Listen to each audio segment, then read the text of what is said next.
Excellencies, colleagues and friends, I'm delighted to welcome you to this Generation Equality Forum panel on the crisis of the human rights of women and girls, including in the COVID-19 context, and the issues of migration, social and racial justice.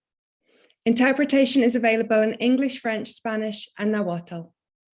My name's Lauren Ahrens, and I'm the head of the Gender, Sexuality and Identity team at Amnesty International, and I'll be moderating this session. I'd like to thank UN Women and in Mujeres in the government of Mexico for all the preparation that they've done. As we all know, it's now been 26 years since the adoption of the Beijing Platform for Action. And while there has been much positive change for women and girls' human rights during this period, so much more is needed. Across the globe, gender remains a major factor in determining the extent to which individuals will be able to realize their human rights. And more attention is urgently needed to address the impact of intersectional discrimination on the ability of women in all their diversity to access their rights. Most recently, the COVID-19 pandemic and responses have exacerbated inequalities and human rights concerns affecting women and girls. Gender-based violence has increased during lockdowns. Additional caregiving responsibilities have fallen disproportionately on women. Barriers to accessing sexual and reproductive health services have increased, and additional policing has resulted in further harassment and abuse of women from marginalized, criminalized, and stigmatized communities. But while the pandemic has highlighted the really precarious nature of advances in women's rights, it's also shown what can be done to respond to a crisis where there is political will. The aim of this panel is to reflect on the achievements and setbacks over the last 2.5 decades in women and girls' human rights, and to identify opportunities and recommendations for further advances. It's an opportunity to reflect on the differentiated impact of systematic discrimination across the diversity of women, and to exchange ideas on how diverse groups of women can challenge the current human rights crisis. To do this, I'm joined by 6 really inspirational panelists. The first is Ms. Gladys Acosta Vargas, the chairperson of the Committee on the Elimination of Discrimination Against Women, the CEDAW Committee. The second is Ms. Charlotte Bunch, professor and founding member and senior scholar at the Center for Women's Global Leadership at Rutgers University in the USA. Third is Ms. Lyric Thompson, senior director at the International Center for Research on Women. Next is Ms. Myrna Cunningham, co-founder and vice president of the Indigenous Initiative for Peace in Nicaragua. Ilaria Bottigliero, the director of policy, research and learning at the International Development Law Organization, IDLO. And finally, Ms. Helena Malena Garzon, founder of Colectivo Caminando Sin Fronteras in Spain. Before we start, however, we have a short video from the High Commissioner for Human Rights.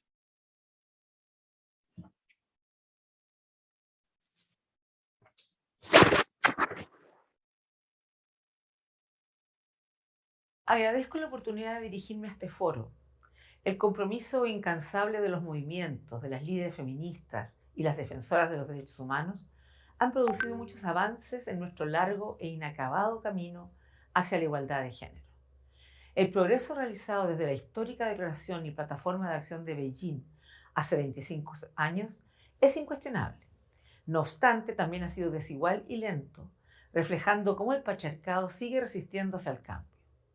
No es de extrañar que la pandemia del COVID-19 haya afectado más a las mujeres y a las niñas, especialmente a las más marginadas y a las que corren más riesgo de quedarse atrás.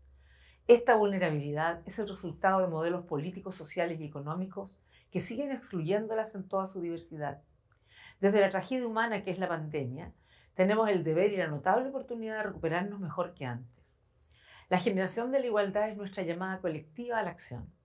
Tenemos que aprovechar esta oportunidad y forjar narrativas positivas y contrarrestar la fragmentación dentro de nuestros movimientos. Tenemos que proporcionar un mayor apoyo político, público y financiero a activistas y movimientos de la sociedad civil y a su lucha contra todas las formas de opresión.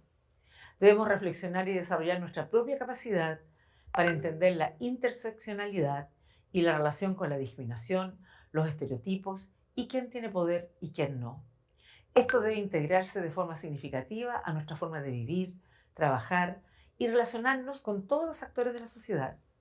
Asimismo, debemos garantizar que nuestras leyes, políticas y programas sean interseccionales, así como justos e inclusivos, sostenibles y eficaces. Para ello necesitamos datos, investigación y análisis totalmente desglosados, especialmente en nuestros esfuerzos de respuesta y recuperación en el marco del COVID-19.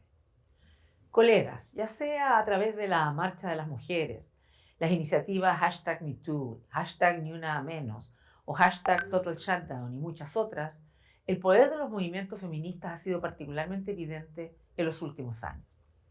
Las mujeres y las niñas han estado y siguen estando en el centro de los movimientos por la justicia social. Los ejemplos son muchos, lanzando el movimiento Black Lives Matter, luchando por la igualdad de derechos de migrantes, protegiendo nuestro medio ambiente y el clima, protestando contra la corrupción, la desigualdad y las leyes discriminatorias de ciudadanía. Como alta comisionada por los derechos humanos y colíder de la Coalición de Acción para la Igualdad de Generación sobre movimientos y liderazgo feminista, espero que nos arremanguemos aún más y aceleremos nuestros esfuerzos en los próximos 5 años. Esta reunión de feministas inspiradoras, decididas y generosas, de la sociedad civil, los gobiernos, el sector privado y las organizaciones intergubernamentales, puede aportar la energía y la visión necesarias. Espero seguir trabajando con ustedes hacia la justicia interseccional, hacia la igualdad de género, hacia la plena realización de todos los derechos de las mujeres y las niñas, hacia una generación de igualdad. Muchas gracias.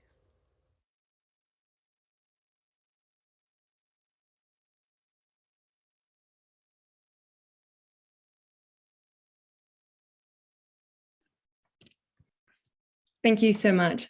So I'll now start by asking, oh, I'm sorry, I have a terrible echo. Are you able to hear me? You can hear me, I'll continue, excuse me. I'll start by asking the panel some questions, after which there'll be a space for interactive dialogue. So if you have a question for the panel, please, I really want to encourage you to put that in the Q&A function, which is where the three icons on the more are.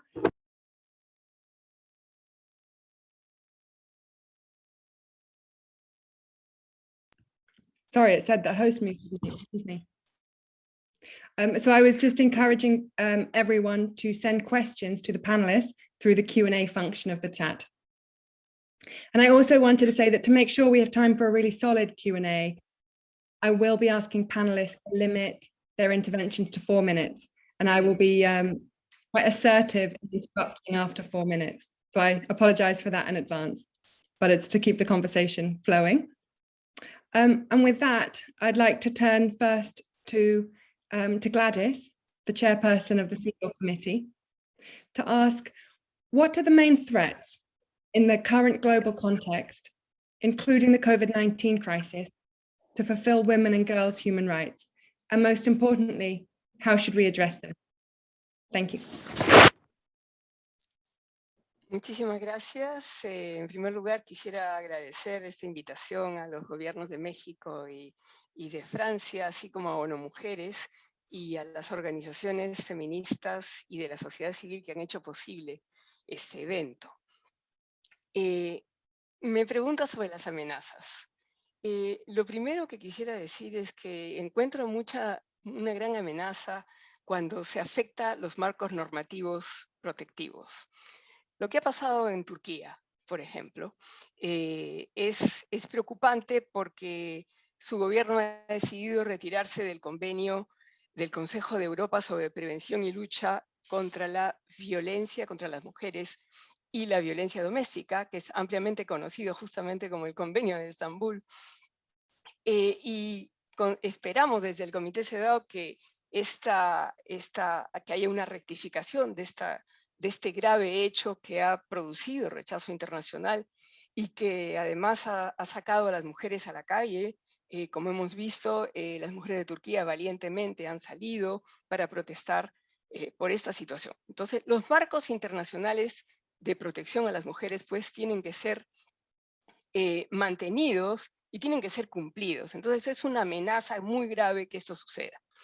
Una segunda amenaza me parece que está vinculada al sistema económico imperante, que afecta a las mujeres en el sentido de que no existen suficientes mecanismos de supervisión estatal para proteger la fuerza de trabajo de millones de mujeres que están ocupadas en sectores informales y precarios de la economía.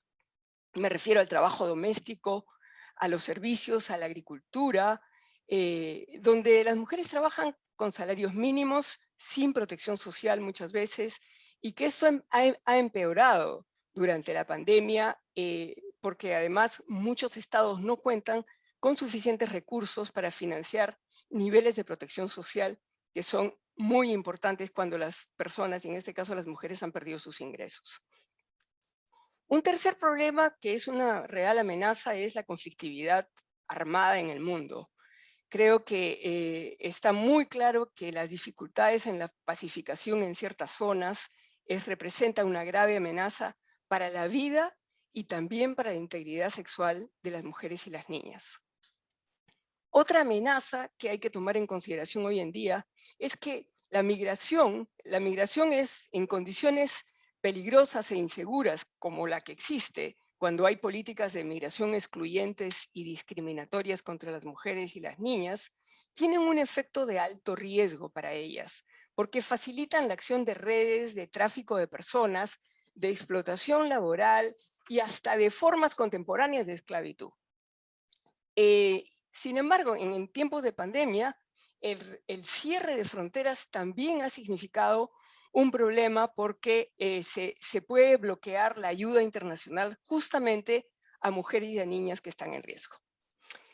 También quisiera resaltar como amenaza la prevalencia de exacerbadas formas de racismo en contra de las mujeres indígenas, de las mujeres afrodescendientes, de minorías raciales, sobre todo cuando los estados reprimen sus movilizaciones y cuando permiten que actores privados las ataquen en respuesta a la defensa de sus territorios, del agua, de los recursos naturales que son indispensables para sus comunidades. No quiero dejar de decir que las omisiones de la justicia también son una grave amenaza, porque estas omisiones y la sistemática impunidad ante las diversas formas de violencia que limitan la vida de las mujeres y las niñas, en la pandemia se ha acentuado y lamentamos mucho que la justicia no haya cumplido su rol y no esté cumpliendo su rol de proteger a las mujeres y a las niñas. Por último, no quiero decir que es lo de menor importancia, pero es muy preocupante la tolerancia a expresiones políticas contrarias a los avances en los derechos humanos de las mujeres, particularmente los derechos sexuales y los derechos reproductivos. Muchas de estas acciones en contra de los derechos de las mujeres están pues apoyadas por instituciones religiosas y por poderes económicos que ponen en riesgo las vidas y el pleno desarrollo de las mujeres y las niñas. Y me quedo aquí para respetar el tiempo. Muchas gracias.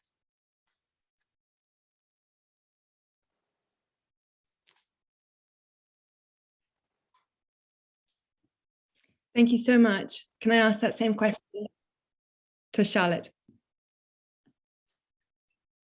Yes, thank you very much. And thank you to Mexico and to UN Women for the invitation to speak here. And I am glad to have participated in some of the planning for the Mexico City meeting. Well, I agree with everything Gladys has said. So I will focus a little bit differently on how I think these threats are being experienced in terms of why is this happening? And I think one of the main reasons why all of these threats that Gladys put forward are happening is because of the achievements that women's rights and human rights have made in the past couple of decades.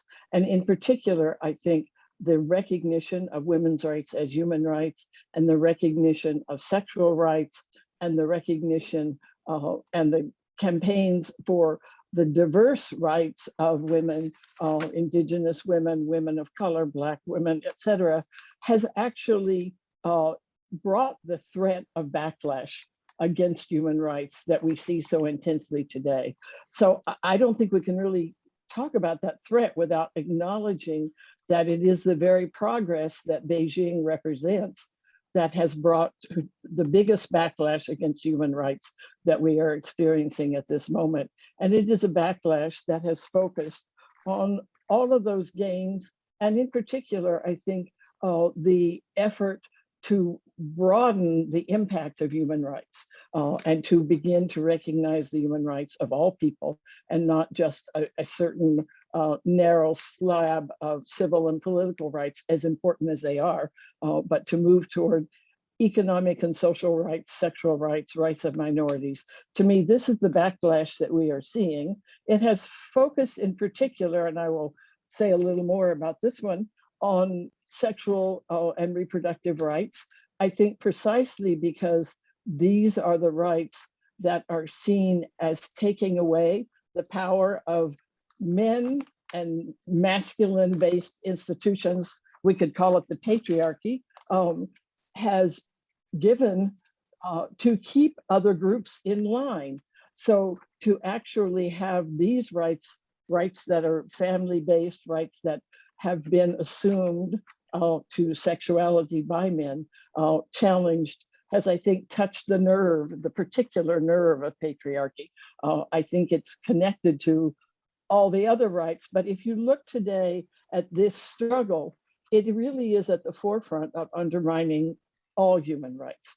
And I think that's why it's so important to focus on it, not only because it's rights for women and control of our bodies and our sexuality, but because those very rights are eroding the acceptance of all human rights. And I take as an example the previous Trump administration's Commission on Inalienable Rights, which was specifically aimed at narrowing the definition of rights to only a very small number. And I think this is replicated in many other authoritarian governments who don't even feel they have to recognize or abide by human rights at all.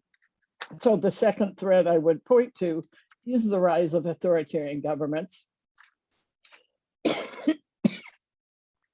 And within that, the rise of nationalist intolerance, racism, intolerance of all kinds of minorities, sexual minorities, racial minorities, migrants, people who are coming from other countries.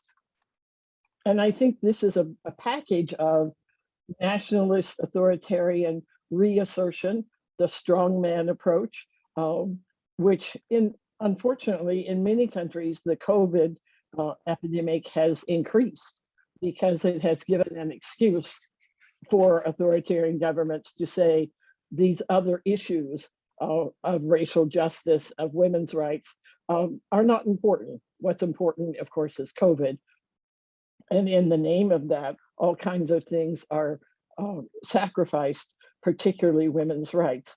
The third area I would point to is what's happening to individual women's human rights defenders.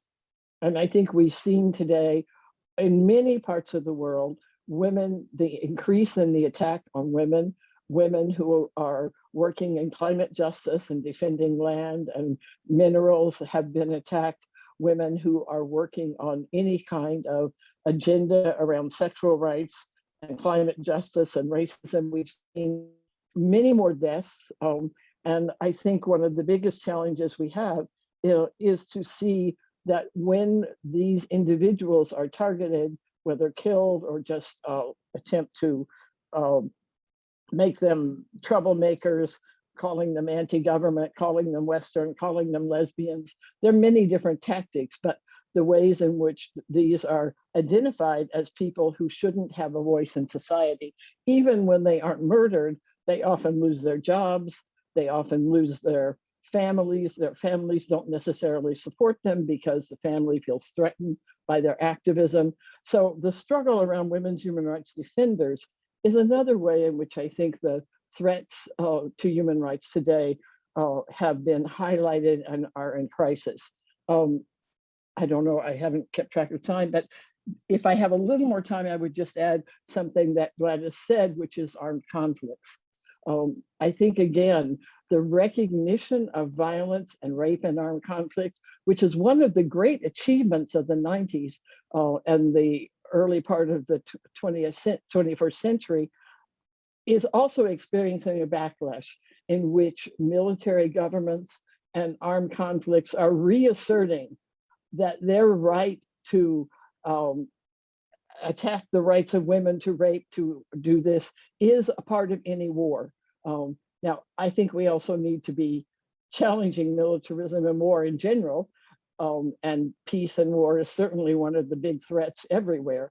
But in particular, in the human rights perspective, those efforts to get certain things understood as war crimes, to get certain crimes against humanity understood, are being eroded by this ideology that somehow we've gone too far.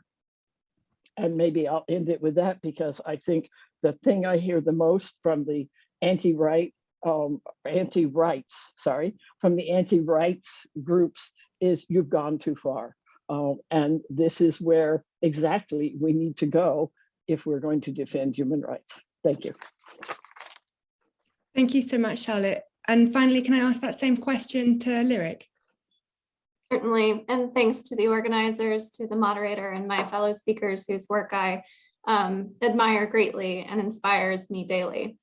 I'll co-sign everything that the previous two speakers have said, and just particularly reflect on the fact that we are gathered here to mark what was supposed to be the 25th anniversary of Beijing last year, derailed by COVID, now marking the 26th year, that we had to innovate this space in response to the very threats that have just been described, which is to say, there was zero confidence, understandably, that in now the year 2021, we would be able to organize a Fifth World Conference on Women 26 years after Beijing, because there was not certitude that we would be able to arrive at the same rights standards for women and people of various genders and orientation that we were able to get. And that, particularly for women of my generation who did not have our Beijing moment, is a profound sadness, but also a profound motivator to think about how we do our work differently in a way that is responsive to these twin barriers that we find ourselves facing.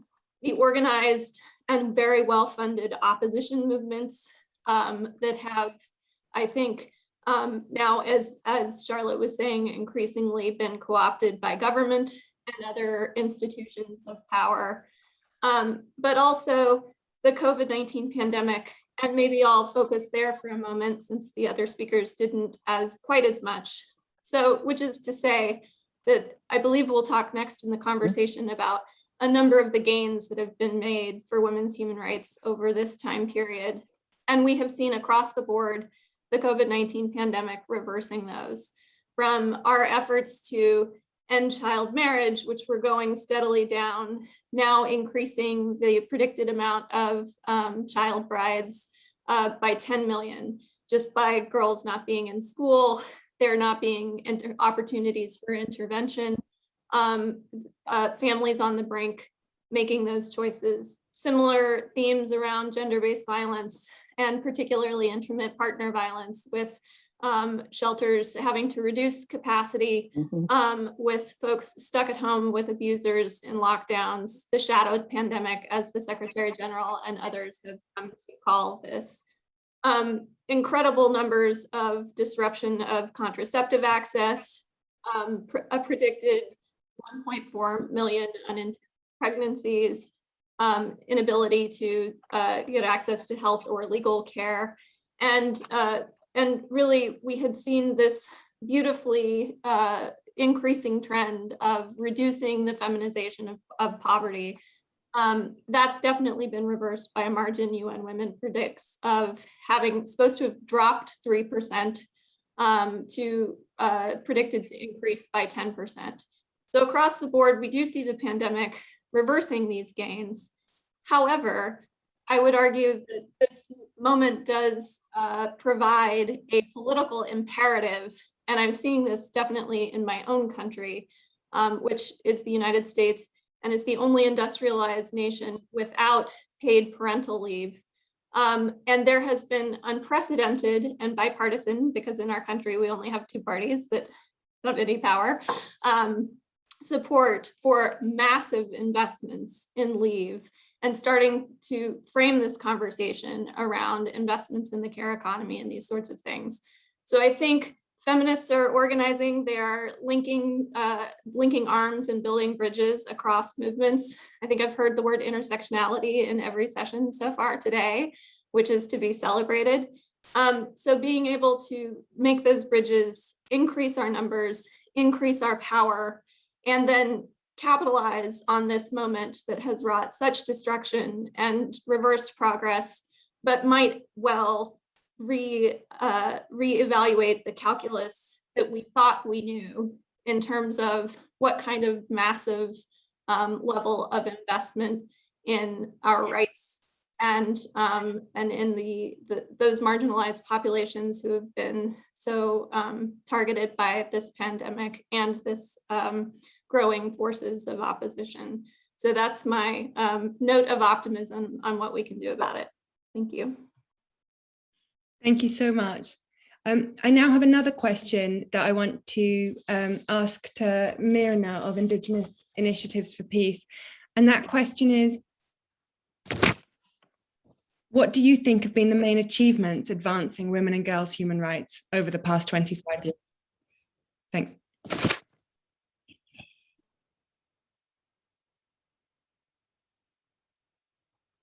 Bueno, en general, yo muchas gracias, agradezco por la invitación al Gobierno de México, al Gobierno de Francia, a Mujeres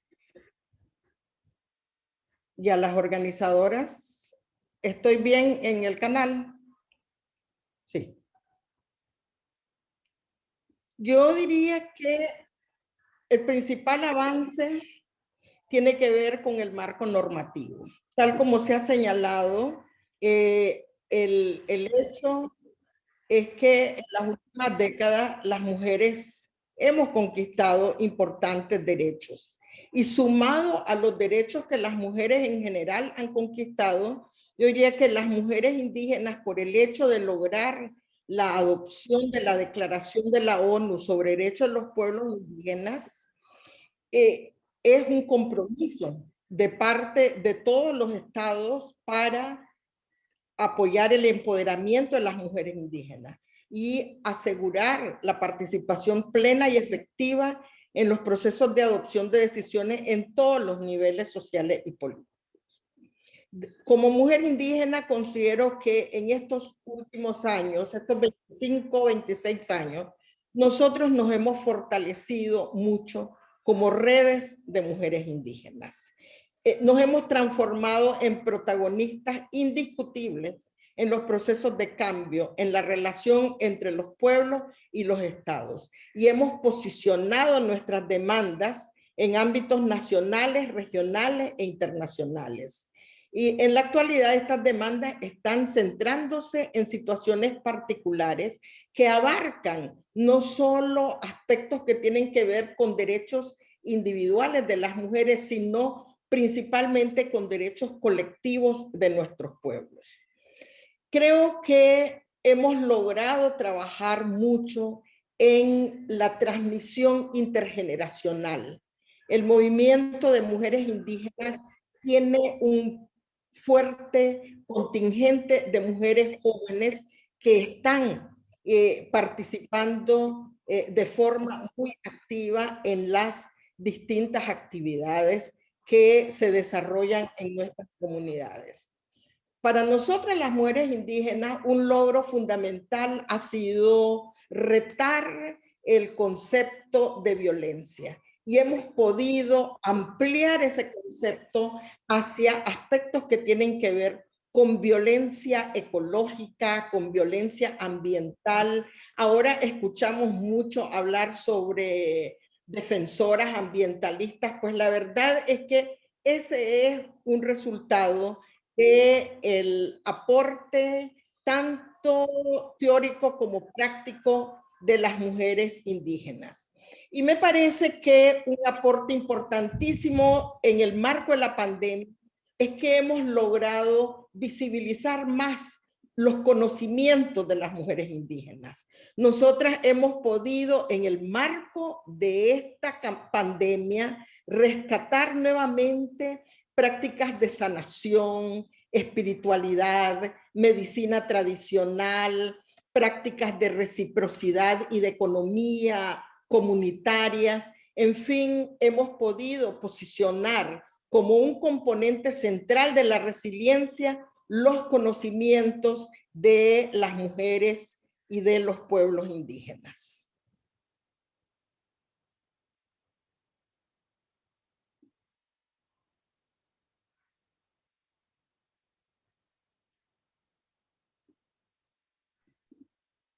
Yeah. Thank you so much. I'd like to ask then the same question to Ilaria of Idealo.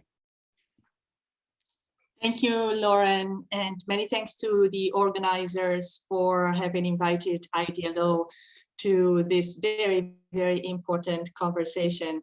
Before moving to your question, Lauren, let me just say a few words from the Idealo perspective. We are an international organization that works exclusively on justice and the rule of law, with the overall aim to achieve peace and sustainable development. And from our perspective, working every day on justice and rule of law issues, what we are seeing is a real gender justice crisis.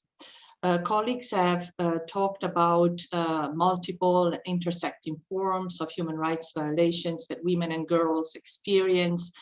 What we see at Idealo is that one among the multiple forms of disproportionate violations that women experience is definitely the lack of equality before the law and the denial of access to justice.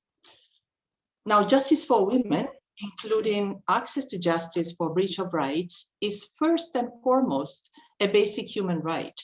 It is reflected in the core international human rights instruments, but it is also an essential ingredient of gender equality. And it cannot be denied to any woman or girl during times of crisis, especially COVID-19. It is central to the enjoyment of other rights, and it's also critical to achieving peaceful and inclusive societies. Why did I say that we are facing a real gender justice crisis? It's because research shows that 2/3 of the overall world's population actually lack meaningful access to justice. And while people in all countries are affected, the burden of this injustice is not randomly distributed. It falls mostly on women. And so we see that inadequate legal protection and guarantees affect over 2.5 billion women and girls in multiple ways. This means that on average, women have just 3/4 of the legal rights afforded to men. And that happens across the world, where women are still unable to access and navigate justice institutions because of a mix of political, economic, and social factors. As a result, justice outcomes are rarely fully in line with international standards or constitutional guarantees. Now, I painted quite a sad, let's say, picture, but you asked me about achievements over the past 25 years.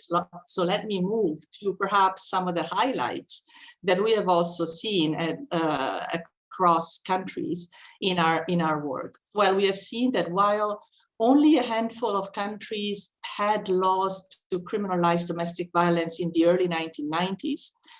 At the moment, data from 2018 shows that actually 76% of countries now have such laws. So that's a pretty good jump. And of the 45 countries that do not have laws, 9 at least have aggravated penalties for specific types of abuse committed by spouses or family member. Now that doesn't mean that things are going well. We all know that GBV is on the rise, intimate partner violence is on the rise, but at least we have the legal frameworks mostly in place, and we now have to work on implementation. We also have seen since 1995 a rising number of women parliamentarians around the world. Now we have more than, the number have actually more than doubled. And several countries have gender balanced cabinets. And finally, let me mention women's participation in the justice sector, which has significantly increased over the past years. As of 2016, women composed 50% of the professional judges on average across OECD countries, although we are still very much behind in a high number of countries. But overall, the trend is a positive one. So again, that is not to say that things are necessarily going well, but at least we have seen some progress. Thank you, Lauren. Thank you so much. May I ask the same question to Helena of the Colectivo Caminando Sin Fronteras?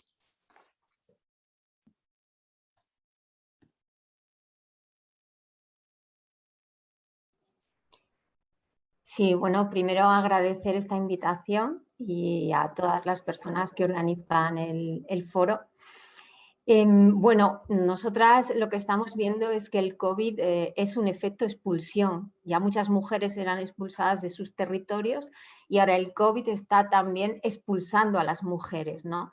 Y en un contexto de fronteras más cerradas. Entonces lo que estamos viendo es que los dos grandes enemigos de las mujeres en los territorios de frontera, que son las empresas de venta de armamento que están negociando con el control migratorio y las redes criminales que negocian también con el sufrimiento de los cuerpos de las mujeres, se están reforzando. Y por lo tanto, el contexto está llevando una mayor violencia contra las mujeres en contextos de movimiento, ¿no?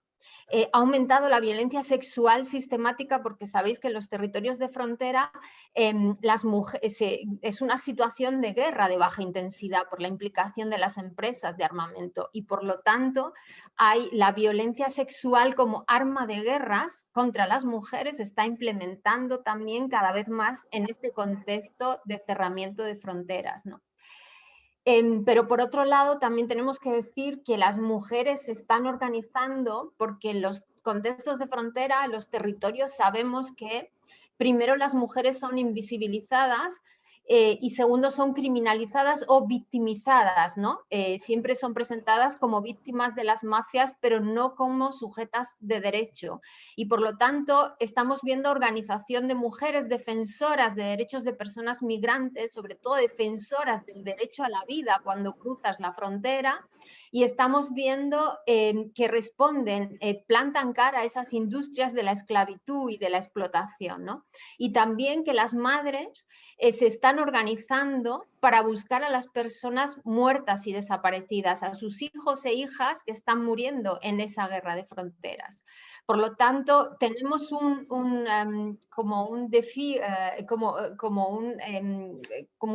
que tenemos que afrontar en este futuro, y es qué está pasando con todas las mujeres en movimiento, porque el movimiento va a continuar y en este contexto de crisis y de pandemia los movimientos se van a agravar y las mujeres van a salir, y estamos viendo que están saliendo más con sus hijos y con sus hijas. Responder, luchar contra el racismo institucional, luchar contra el feminicidio en las zonas de frontera, pero sobre todo poner a las mujeres migrantes y sus necesidades en el centro y también en estos espacios es muy importante para afrontar lo que nos viene. Gracias.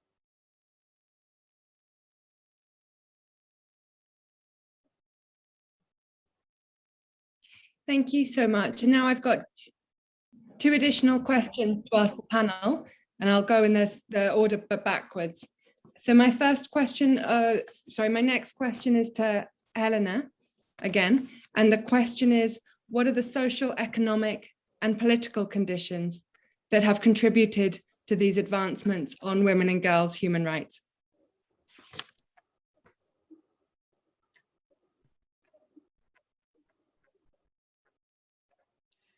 Sí, bueno, creo que la clave muy importante es que las mujeres en nuestro contexto, las mujeres son expulsadas de los territorios, son mujeres que están defendiendo la vida dentro de sus territorios por lo que llamamos la necropolítica. Yo creo que las mujeres están dentro de esa vanguardia que está luchando contra esa necropolítica, entendiendo la necropolítica como hacer morir y dejar morir a determinadas poblaciones. Entonces son las mujeres las que están luchando por esa defensa de la vida. Pero cuando son expulsadas de sus territorios porque no pueden continuar defendiendo allí la vida, se encuentran con otra necropolítica en su camino migratorio y en los países de destino contra la que están luchando también y que está sujeta también, que está sometida a un racismo institucional que está operando en todos los países. Y el cuerpo de las mujeres además tiene como una significación diferente dentro de la necropolítica, porque no es solo hacer morir y dejar morir, sino que los cuerpos, el sufrimiento del cuerpo de las mujeres a través de la explotación sexual, pero también a través de la explotación laboral, en condiciones que son prácticamente de esclavitud en los países de destino, también está operando, ¿no?, en toda esa lógica. Yo creo que ese es el contexto socioeconómico en el que se encuentran ahora mismo estas luchas.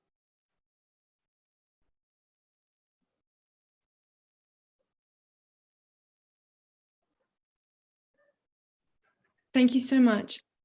May I ask the same question back to Ilaria? Yes, thank you, Lauren. So in 2019, we published a report together with UN Women and others on justice for women, highlighting what works to advance justice for women. So what are the social, political, and economic conditions that favor justice for women and make justice for women work? Mostly we found that working on the elimination of discriminatory laws actually is a huge advantage. Adopting gender responsive laws can provide a framework for the realization of women's rights, as well as protection from all forms of discrimination against women. Also, it is essential to prevent and respond to intimate partner violence. Now, this issue has moved to the top of the global and in many countries' national agenda, but this is just a part of a very large puzzle to prevent violence against women. The work of human rights bodies at the global, regional, and national levels actually has played a key role in promoting legal reforms in all countries. Supported by collective action by women groups, mobilization, the women's rights movements. These are all contributing factors to the underlying conditions to improve gender equality. Then, of course, there is a extremely important question of overcoming disadvantage for poor and marginalized women. So we need to act on focused and targeted policies and programs that focus on those most left behind. We haven't mentioned disabled women or the most marginalized ethnic minorities, the poorest. So we need to really work on justice interventions that can be integrated, if you want, into poverty reduction and social protection programs, and covering an increasing number of low-income countries. These could, for example, include access to legal aid, support from paralegal services, legal awareness and legal literacy, and let me mention also the importance of empowering women economically and as rights holders. So ensuring justices to services and opportunities as it relates, for example, to legal identity documents. Many women simply do not have ID card, registrations, business permits, setting up server in decision-making at all levels, and finally, mention that we also need information and empirical evidence to respond with evidence-based policies. So survey findings, anything that really makes us touch with firsthand the reality of women worldwide and the injustices they suffer will help target interventions and make them more impactful in the long term. Thank you. Thank you so much. May I ask that same question now to Marina as well? Muchas gracias. Yo creo que la principal condición ha sido la movilización de las mujeres. O sea, la movilización de las mujeres en todos los niveles, desde el nivel comunitario, local, hasta el nivel internacional. Ha sido la principal condición. Nosotros decimos que no logramos nada regalado, que todo lo conquistamos con nuestro trabajo. Creo que el segundo aspecto es que por lo menos para las mujeres indígenas, el hecho de que el modelo colonial se esté reforzando en el mundo y que ese modelo colonial de alguna manera pone sobre la mesa la necesidad de la interseccionalidad, ha sido un factor importante. Porque si no, seguiríamos viendo las cosas de forma homogénea. Creo que el hecho de que las mujeres negras, las mujeres indígenas, las mujeres con discapacidad, realmente estemos siendo las que más nos morimos, las que más somos criminalizados, pues hace que el resto de la sociedad se dé cuenta que hay algo que no está funcionando bien. Que a pesar de que tengamos marcos normativos, a pesar de que tengamos una institucionalidad para abordar el tema de las mujeres, algo está fallando. Y ahora, por eso ustedes mismas dicen que ahora escuchan mucho el discurso de la interseccionalidad.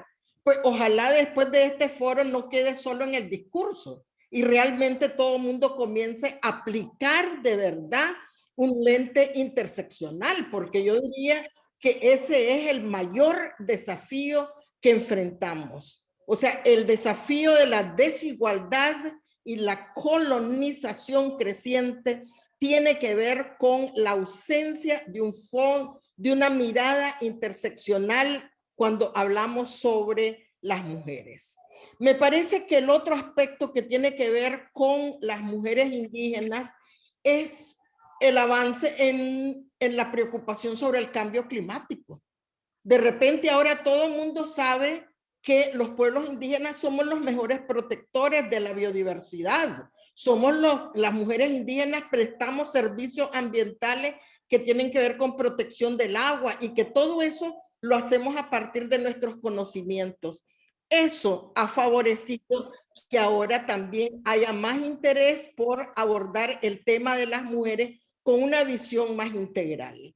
Y me parece que el otro factor relevante es que nosotras mismas, las mujeres indígenas, promovemos iniciativas con un enfoque holístico. Nosotros no estamos promoviendo iniciativas que solo ven salud. No, salud tiene que ver con la salud del planeta, tiene que ver con la salud de las plantas, tiene que ver con los espíritus. Nosotros no estamos pensando en la recuperación o el enfrentamiento COVID solo como un tema de salud, sino como un tema que tiene que ver con soberanía alimentaria, tiene que ver con derecho territorial, tiene que ver con la transmisión de los abuelos y las abuelas a las nuevas generaciones. Entonces, ese enfoque integral que nosotras mismas, las mujeres indígenas, hemos puesto en las acciones que nosotros desarrollamos, pues obviamente eso ha contribuido a que también estemos sobre la agenda. Y ya se ha señalado, tenemos más mujeres indígenas participando en política en distintos niveles, en condiciones terribles, condiciones discriminadas por todo el mundo, pero ahí estamos, peleando los espacios, pulgada a pulgada. Y yo creo que demostrar esa capacidad de lucha y esa capacidad de resiliencia es lo que nos tiene a donde estamos. Y esperamos que este tipo de eventos realmente sirva para que todo el resto de la gente comience a valorarnos de una forma más respetuosa, de una forma más digna. Muchas gracias.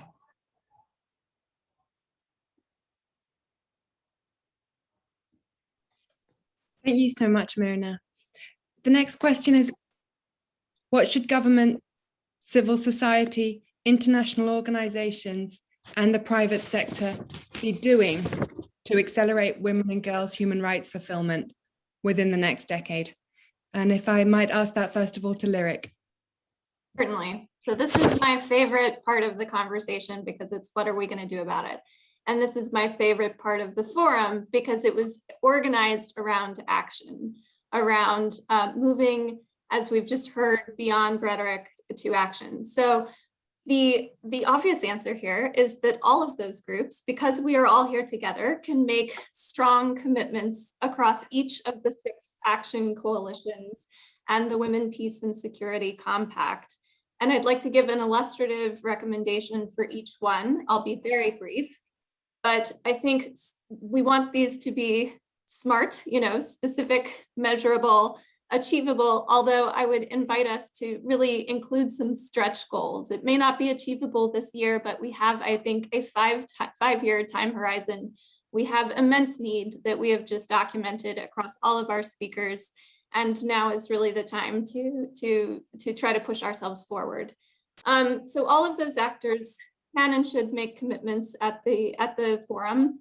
In the area of gender-based violence, I think that much change can be made by both countries as well as the private sector working to ratify or implement the ILO Convention 190, which is about the issue of gender-based violence in the world of work. This is something that is very broadly defined in terms of violence, covers lots of different forms of violence, as well as the world of work is broadly defined. It's really an incredible mechanism, and it's one that I think is relatively painless from a budgetary perspective. On the Economic Justice and Rights Action Coalition, really encouraging countries to make strong investments in the care economy, particularly in the context of COVID, which has brought such disproportionate impacts in terms of accelerating women's withdrawal from the workforce, increased unpaid burdens of care, and then the unpaid, unsafe, or underpaid care work that is done by our largely female healthcare workers, many of whom are women of color. That very much needs to be addressed on a systematic and large scale. In bodily autonomy and sexual and reproductive health and rights, we're calling for really robust uptake and rollout of comprehensive sexuality education and affordable services across the board. Having just come from the last 2 weeks of the Commission on the Status of Women, this is one of the areas where consensus is hardest to reach. And it's also, we know at the International Center for Research on Women, one of the areas where the impacts and outcomes in terms of benefits is easiest to document and really a no-brainer. So very, very important call to action there. On feminist action for climate justice, we're calling on countries to ensure that their green financing is gender transformative and to integrate a gender analysis into all climate action plans and policies. In technology and innovation for gender equality, this is where I'd really love to see leadership by the private sector. It's notoriously difficult to regulate technology facilitated violence, gender-based violence. And we really believe that governments need to try harder to do that, and companies need to try harder to treat that as the human rights abuse that it is, and to shut it down. Finally, on feminist movements and leadership, there are so many innovative forms of policy making that are happening across the world. Feminist foreign policies, feminist governments, some of the innovative mechanisms that we heard about earlier. So we really encourage countries to commit to making feminist policy processes in both their national and foreign policy. Thank you. Thank you so much. And can I now ask that same question to Charlotte, please? Yes, thank you. And following Lyric's outline, excellent outline of the specifics that we're asking for in the immediate, I'm going to go to that longer term that she referred to, which is some of the principles that I think need to be done in order for these specifics to happen, but for many more to happen. And I would start with the point being made about inequalities. I do think that inequalities is at the core of all of the issues that we're talking about. The inequalities of gender, of race, of ethnicity, of nations, north, south, of poor, rich, etc.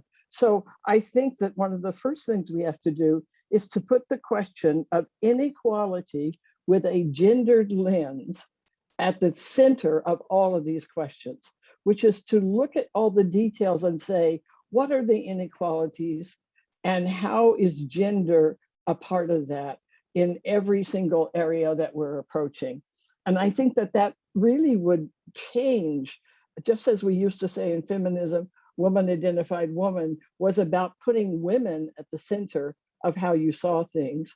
I think that putting inequalities at the center of how we view the world would have a dramatic impact on how we think about issues, starting with the COVID vaccine, which is one of the deepest inequalities. Just coming back from Peru to the US, I'm really aware of the depth of that inequality all over the world.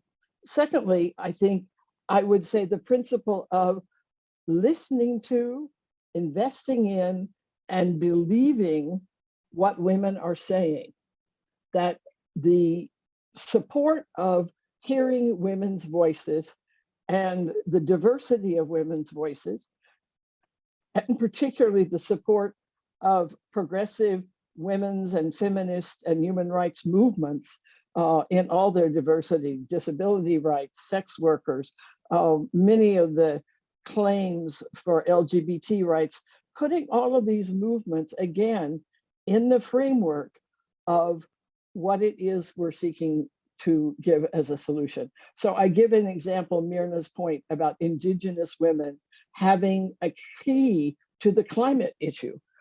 That's very clear. If we were to listen to and actually take that voice and put it at the center of policymaking, we'd have an entirely different climate policy right there. And I think you could take this through on many, many of the other issues. Certainly ending discriminatory laws. That was one of the things the Beijing platform called for by the year 2000. And here we are 25 years later, and we're nowhere near that. Ending discriminatory laws and access to justice, which has been talked about, providing that access to justice. These are key aspects of inequality.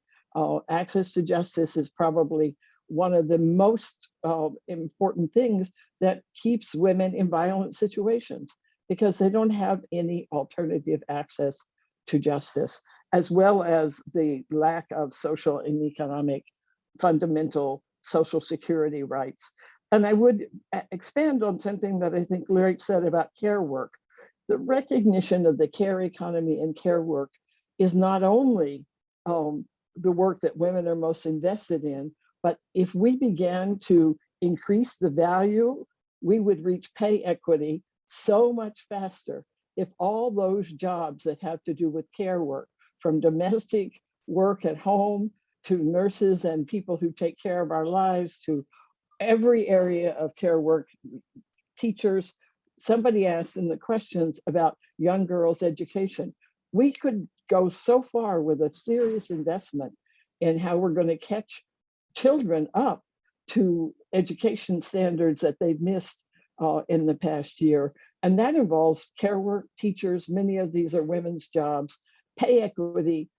If you look at what we pay for what kind of work, immediately would be one of the solutions to that question. And finally, I think I want to return back to the women's human rights defenders.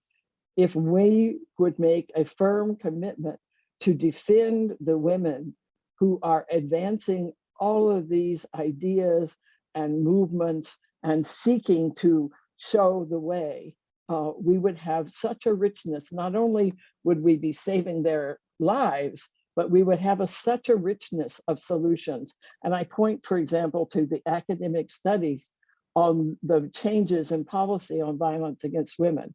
And they all say what mattered was not the left or right status of the government. What mattered was whether there was an activist feminist movement pushing these issues onto the agenda, which brings us to the whole question of political power and the recognition of feminist and human rights movements as the drivers for this political power. And just to throw my last point in for the UN, how about some recognition of real power for civil society? That could make a huge difference in our gender equity in the United Nations. So, thank you. Thank you so much, Charlotte. And then finally, that last question over to you, Gladys. Muchísimas gracias. Realmente ya no tengo nada que decir.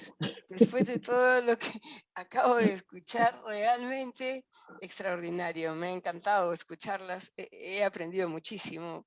Me parece extraordinariamente claro lo que se ha dicho. Yo solamente voy a complementar algunas cosas que tienen que ver un poco con lo que hay que hacer en la próxima década, inspirada en los diálogos que nosotros tenemos con los estados parte en el comité CEDAW. Yo creo que se necesita verdaderamente volver a pensar el tema de la fiscalidad.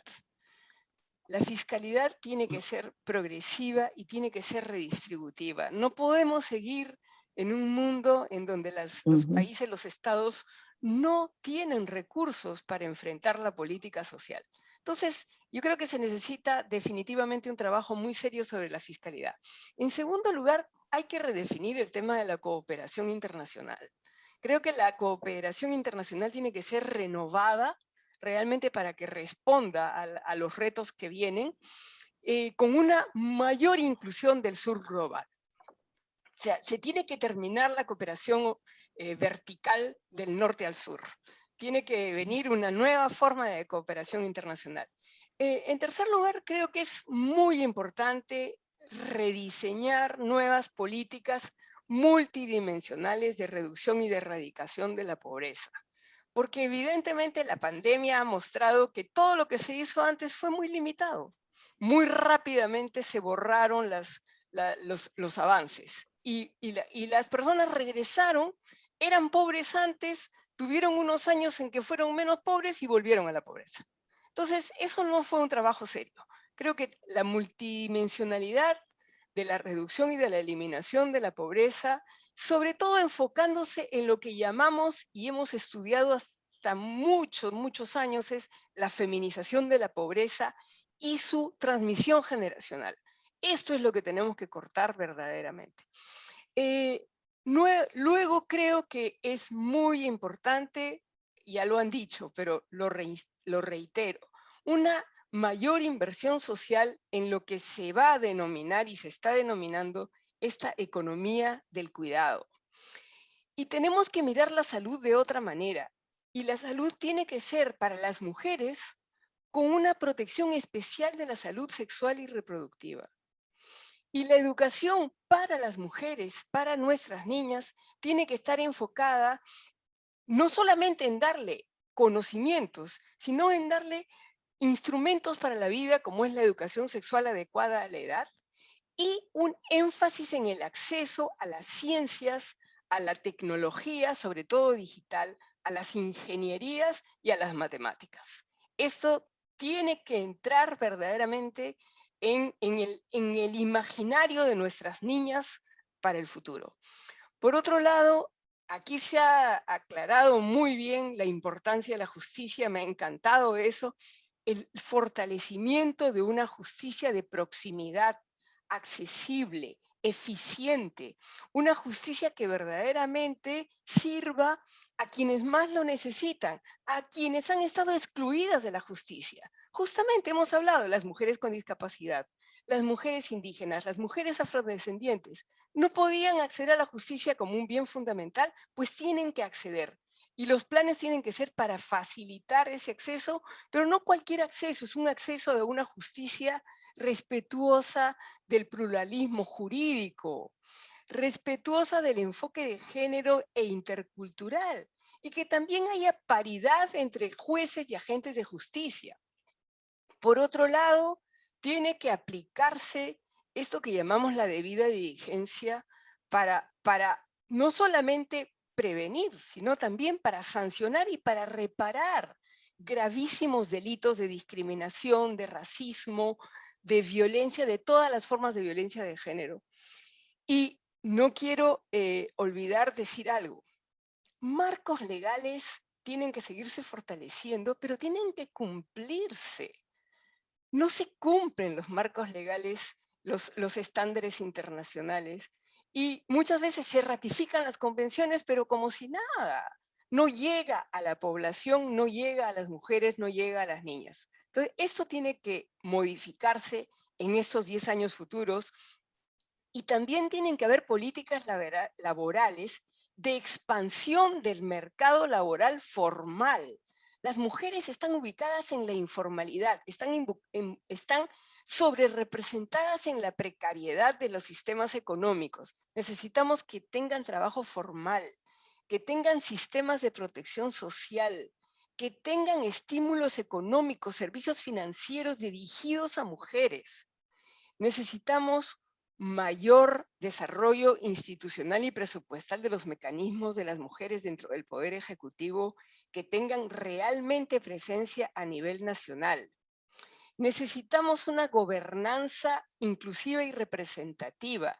Hay que expandir la paridad en la vida política y en la toma de decisiones cualitativamente, tal como lo ha explicado Charlotte. Tenemos que pensar en que hayan promociones. El Estado tiene que dar promociones al sector privado en relación a la contratación paritaria de mujeres y en relación a su acceso a los niveles de toma de decisión. Tiene que haber una urgente erradicación de esto que llamamos formas nocivas contra las niñas, el matrimonio infantil, el matrimonio adolescente, el embarazo adolescente, toda práctica nociva que limite la capacidad de decisión de las mujeres y de las niñas en sus vidas.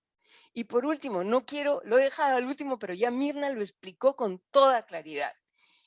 Tenemos verdaderamente que darle una particular atención a la puesta en marcha de políticas referidas al desafío climático con esta activa participación. Las maestras son las mujeres indígenas.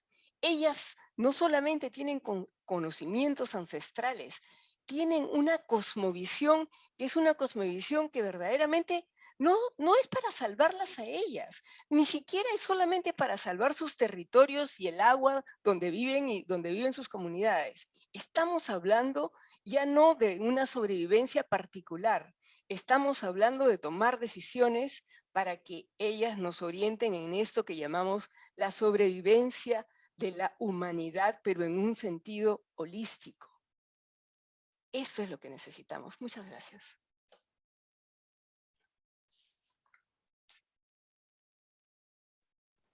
Thank you so much. Thank you all. And with that, we can now open to, there's an echo again, excuse me. With that, we can open now to questions from the audience.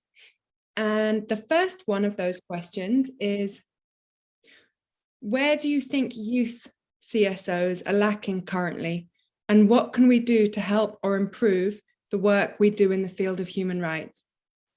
So that's a question of how youth CSOs can improve the work that they do in the field of human rights. Is there any of the panelists volunteer to take that question? You can maybe just raise your hand.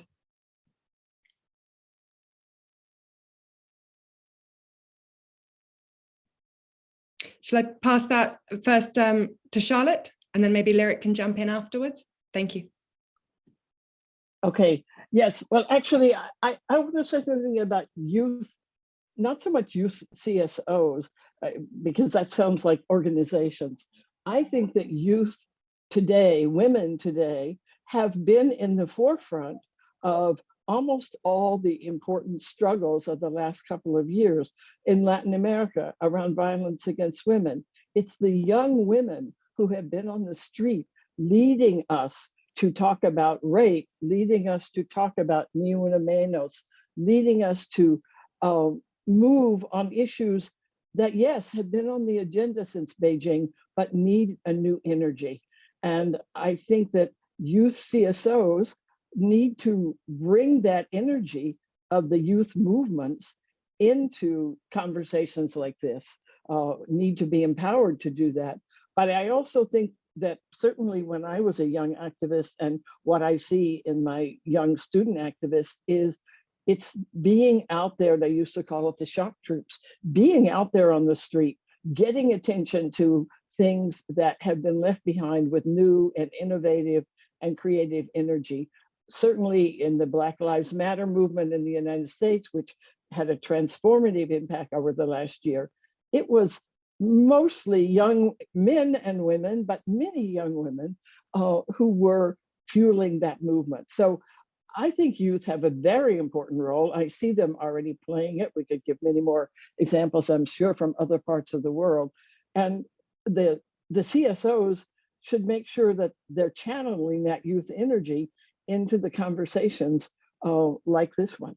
So I'm actually feeling that I can retire more because I see the youth energy is already out there for these issues. That's what I was going to say as well. It's just that I would actually dispute the framing of the question. I haven't seen a single issue we work on at the International Center for Research on Women that youth activists aren't organizing and leading and pushing the boundaries even beyond where, definitely institutions or even civil society organizations are. And I think that's healthy. And I commend the Generation Equality Forum process for making space for that. There wasn't initially a youth role in the governance structure for this. And guess who raised their hand and said there should be youth activists? And then there's been a very thorough, I think, process of mainstreaming that. There's a young feminist manifesto that they have published. So I think there's lots of opportunities to organize, and where there aren't, they ask for them. And I would say do more of that. Thank you so much. And I think, Helena, you also had your hand up to answer this question. So I pass the floor to you. And then to Mirna. And then we'll move on to the next question. Thank you.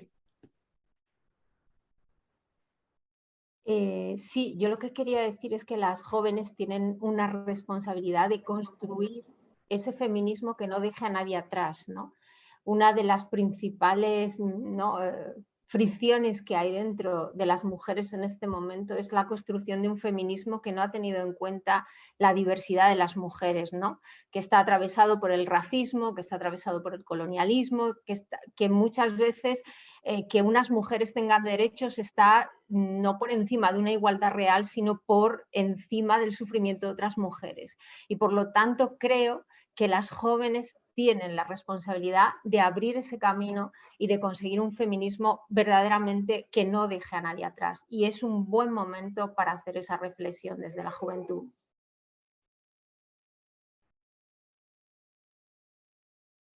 Coincido totalmente con el planteamiento de Elena. Me parece que la juventud tiene la oportunidad de descolonizar el movimiento de mujeres y el feminismo, si queremos realmente avanzar hacia la igualdad.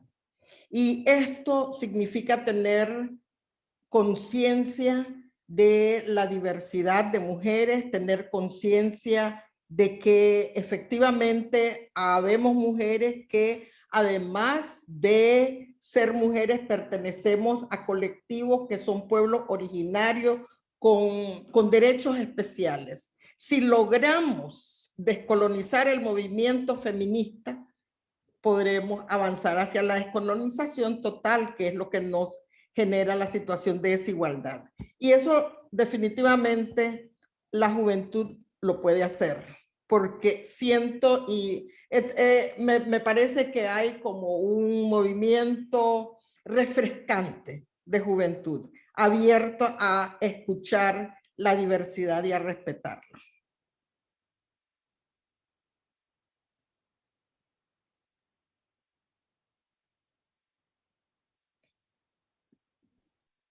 Thank you so much. Now, the next question through the chat is, how have the panelists seen the prolonged nature of this pandemic impact at the intersection of gender and disability? How can we make sure that women with disabilities are part of the discussion in building back better? Is there anyone that would like to start with answering that one? Gladys, can I pass to you? Thank you. Bueno, en primer lugar, me gustaría decir que el marco de los derechos humanos es sumamente potente para atender la interseccionalidad y los derechos específicos, sobre todo de las personas con discapacidad. Y creo que la riqueza que trae la conexión entre las convenciones, distintas convenciones de derechos humanos, y en este caso me voy a mencionar la Convención sobre todas las formas de discriminación contra la mujer y la Convención de los Derechos de las Personas con Discapacidad, el vínculo de ambas, me parece que permite luchar contra exclusiones históricas, porque en verdad las personas con discapacidad nos traen una riqueza extraordinaria. O sea, nos permiten una comprensión de la humanidad diferente, de lo que es un mundo sin personas con discapacidad. Y por esta razón es muy, muy importante, lo he aprendido además porque mi colega en el comité de España, que es ciega, me lo ha enseñado en muchas oportunidades.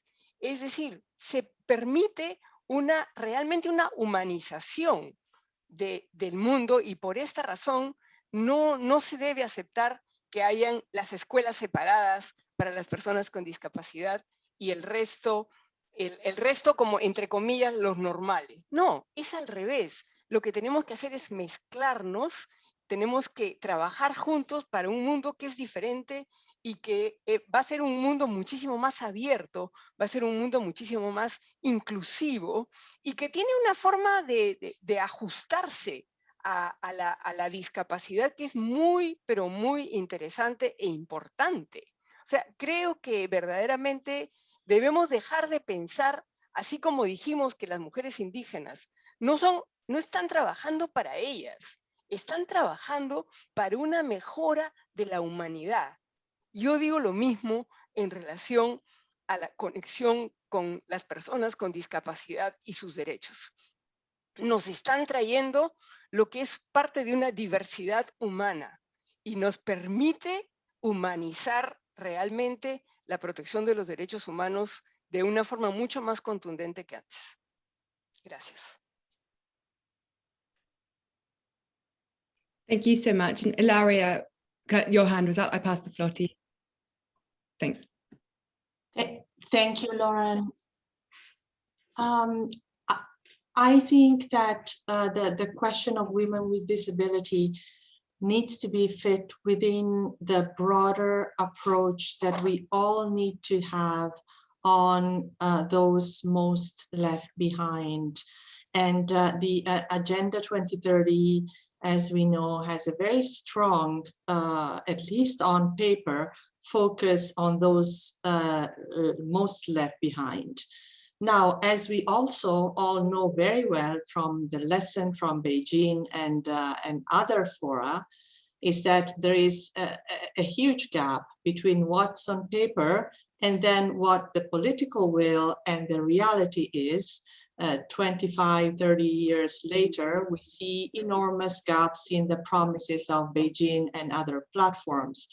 So it's really a question of focusing the political will and our advocacy on those who most are voiceless and who have not been able to carve that space in political decision-making, in the public life, in the life of our planet. So it's essential that political will is there, but it is also followed by very strong advocacy. So I would really like to see marginalized groups, vulnerable, so-called vulnerable groups, but those who have had, who haven't had the chance that others have had, to raise their voice and grow in advocacy and make their case and be heard. So it's often a question of become heard at the global level. So it's important for us to be the recipient of those voices, but also the megaphone for those voices. So I am very glad that we had that question, and I would definitely encourage civil society to bring it forward as much as possible. Thank you. Thanks very much. And I'll just turn to Elena to respond, if you can, quite quickly to that one. And I'm going to try and squeeze one more question in before we finish, if we're able. Sí, yo quería responder al tema de la pandemia, ¿no?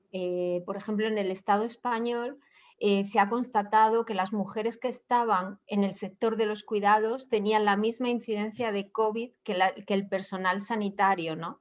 Que ha aumentado la violencia machista, puesto que las mujeres estaban obligadas a estar encerradas y tenían menos acceso a la denuncia. Que en otros lugares que ha afectado pues, a las mujeres que estaban en situaciones de explotación sexual o trabajadoras sexuales, ¿no?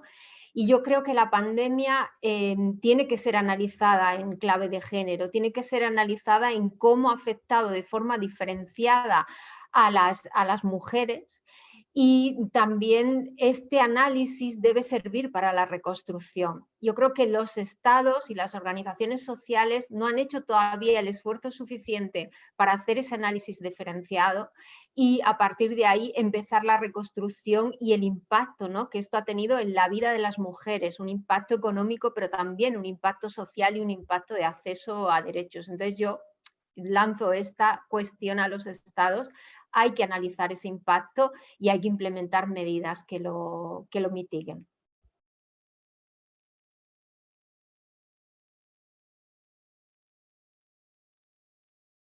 Thank you so much. I'm just going to try and squeeze one last question in. So I'll ask the question and invite just one person to speak to it quite quickly, but it's an important one. And it's about women human rights defenders face disproportionate violence and repression compared to men. However, despite international efforts, the authorities haven't improved this situation. What can we do to address the violence against women human rights defenders? Thank you so much, Gladys. And if I could just ask you again, just to keep it to one quick bullet point. Thank you.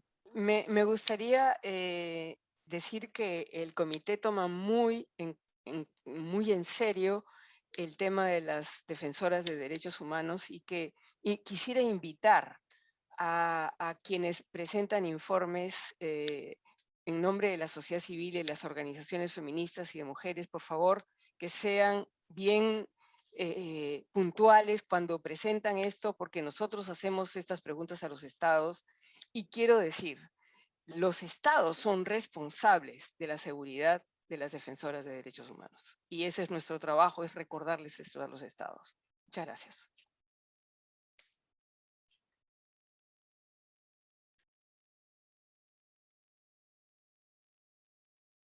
I see two other hands up, Charlotte and Myrna.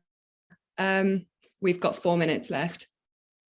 Charlotte, Myrna, can you say something in about 30 seconds? If you can answer in 30 seconds, please do. Charlotte, please.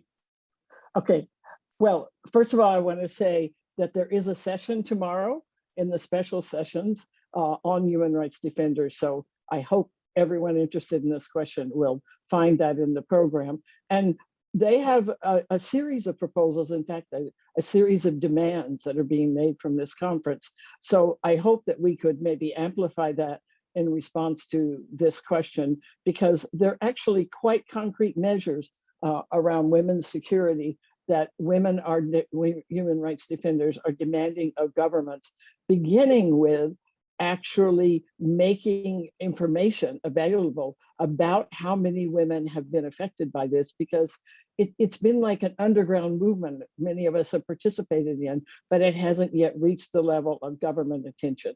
So I'm going to stop my 30 seconds with, let's get that list and circulate it. It's coming out tomorrow in the session. Thank you. Thank you so much. And Mirna, are you able to respond in about 30 seconds? Yes. Claro que sí. Las defensoras de derechos humanos indígenas tienen que tener un abordaje diferente por la articulación entre los derechos colectivos y los derechos individuales, y requieren de medidas especiales que aborden el aspecto colectivo. Lo dejo para todos los que trabajan en eso, incluyendo los estados. Thank you so much, Mirna, and I'm really pleased you had the chance to answer, even if that was really quick, because I think that was very important. That is the last question that we'll have time for. And clearly we're grappling with a number of big issues here, and there's much to unpack, but we will have to end it for today. I'll just flag, I mean, I couldn't even try and summarize the richness of this conversation, which I've just found fascinating. I think one of the issues that's come up again and again is the importance of leaving no one behind. As Ilaria said, that needs targeted policies and programs, and is of course tied to the need to ensure attention to intersectional discrimination and making sure we're really moving from words to action. And then related to that is making sure we don't leave any issue behind. And that includes issues such as sexual and reproductive rights, where it's historically been really difficult to get consensus. But as Charlotte was saying, as soon as we see one right, it's a hugely important set of rights on its own. And as soon as we see one set of rights eroded, we know there's the risk of a domino effect as well. Of course, they're just some of the many things that have been highlighted in this conversation, which has been carefully recorded.